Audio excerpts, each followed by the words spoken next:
Hi guys, this is Roshan from the English Influence, and today we are going to understand the most important concept in English. Across reading, writing, listening, and speaking, you have to be extremely aware of this concept. Okay, so when you speak, when you listen, read, whatever you do, this is what your key tool is, right? So, this subject, verb,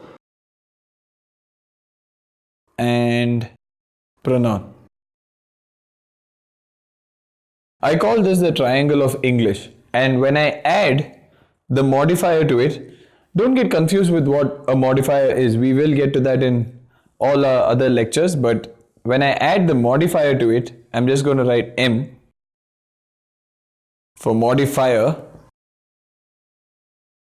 When I add the modifier to it, it becomes the pyramid of English. This is what you need to understand thoroughly before moving forward. From verbs are born your tenses. When you add time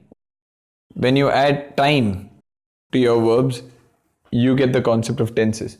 What are subjects? Very simply put, just to make it very easy, name, place, animal, thing.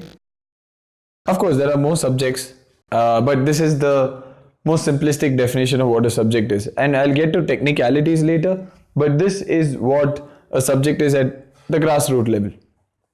Pronouns. Pronouns are what replaces a noun. What replaces a noun.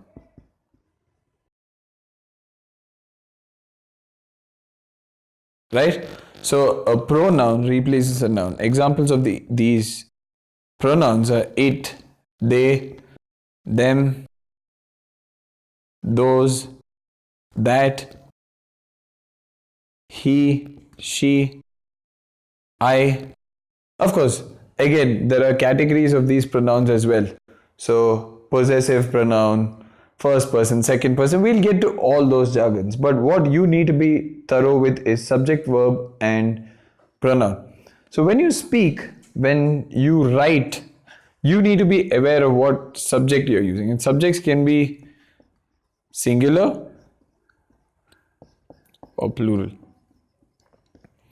Based on whether the subject is singular or plural, your tenses need to be figured out. This needs to match with this. So these are partners. Subject, verb, pronoun. These are partners. So if I use a subject, let me give you an example, a simple example before we conclude this video. Subject, verb, and pronoun. I said that they are tightly knit. How do they become a triangle? For example, I'm going to use a singular subject. Let's take a simple name, right? We'll take the world. So the world is a subject. The world becomes a singular subject here. So obviously, when I use my tenses or verbs, etc., is or are, I obviously cannot use are because it's a singular subject. So the world is where we live. Okay, simple sentence, but what I'm trying to convey is the world is. So when I write this sentence down, I have the world is. So this singular subject